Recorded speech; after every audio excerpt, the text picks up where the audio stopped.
Welcome back to my YouTube channel board exam hub. अब तक की हमने प्रेजेंट परफेक्ट टेंस पढ़ा। अब हमारी बारी है present perfect continuous tense. Present perfect continuous tense पढ़ने की, मगर हम प्रेजेंट परफेक्ट कंटीन्यूअस टेंस नहीं पढ़ेंगे। पहले हम पढ़ेंगे पास्ट इंडेफिनिट टेंस। ये present perfect, past perfect continuous, future perfect continuous tense हम एक साथ ही पढ़ेंगे।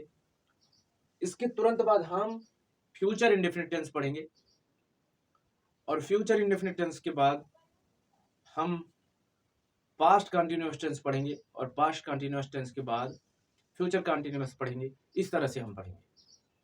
तो पास्ट इंडेफिनिट टेंस, इसकी आइडेंटिफिकेशन क्या है ये जान लेते हैं। तो आइडेंटिफिकेशन क्या है? जिनके अंत में ता था, ती थी, ते थे, या, ई, ये, या फिर आ की मात्रा, या फिर बड़ी ई की मात्रा, या फिर ए की मात्रा, ऐसा कुछ आता है अंत में, तो हमें समझ लेना है कि ये जो सेंटेंस है वो पास्ट इंडेफिनिट टेंस से बिलोंग करता है।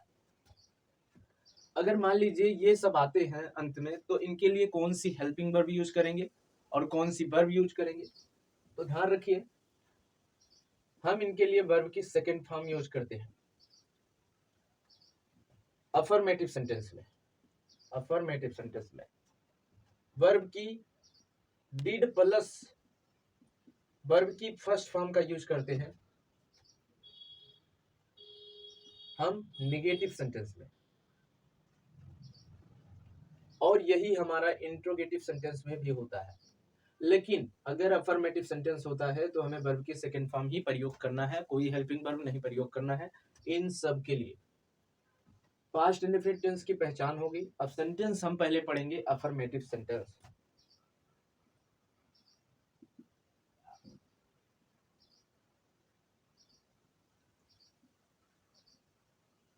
अफर्मेटिव सेंटेंस जब हम पढ़ेंगे तो अफर्मेटिव सेंटेंस की पहचान कैसे होती है ये जान लेते हैं। ऐसे सेंटेंस जिनमें ना तो कोई निगेटिव वर्ड, ना तो कोई इंट्रोगेटिव वर्ड, ना तो कोई एक्सक्लेमेटरी वर्ड आया हो, तो ऐसे सेंटेंस जो होते हैं वो होते हैं अफर्मेटिव सेंटेंस। फॉर एग्जाम्पल हम लेते हैं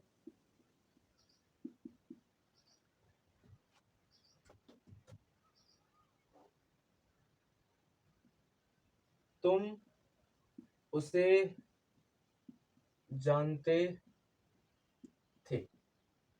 तुम उसे जानते थे। अब इस सेंटेंस का ट्रांसलेट हमें करना है, तो ये कैसे करेंगे? हमारा वही तरीका ध्यान रखें, सब्जेक्ट को पहले लिखने के बाद हमें पीछे जाना है और आप आराम से बना पाएंगे। तो सब्जेक्ट लिखा यू, सब्जेक्ट लिख लिया, जस्ट यहाँ आया मैं। थे के लिए हमें लगाना है वर्ब की सेकंड फॉर्म, और वर्ब क्या है? जानना। तो जानने की अंग्रेजी क्या होती है? नो, और नो की सेकंड फॉर्म न्यू। फिर उसे, उसे की अंग्रेजी है हिम, और लास्ट में question mark. You knew him. इस तरह से आप बना पाएंगे। अब मान लीजिए कोई सेंटेंस इंग्लिश में ही आता है, तो उस इंग्लिश वाले सेंटेंस की हिंदी कैसे निकालेंगे आप इसमें? जैसे आ गया तुम्हारा सी स्टार्टेड फ्रॉम हियर, हियर। अब इस वाले का ट्रांसलेट करना है हमें, सी स्टार्टेड फ्रॉम हियर। तो इसका ट्रांसलेट करने के वही नियम है कि सब्जेक्ट का अर्थ हम पहले निकालेंगे फिर पीछे चले जाएंगे। जैसे कि सी मीन्स होता है वह, वो, उसने। तो अब वो क्या करती है? वो निकाल लिया इसका अर्थ। अब वो निकालने के बाद मैं चला आया पीछे। वो यहां से शुरू करती थी। मैंने बताया ना, सेकेंड फॉर्म अगर है तो सेकेंड फॉर्म में ता था, ती थी, ते थे, ये सब निकलेगा तुम्हारा। मान लो हमें यह निकालने का है, तो सी मीन्स हम उसने लेंगे। उसने यहां से शुरू किया, या निकल गया।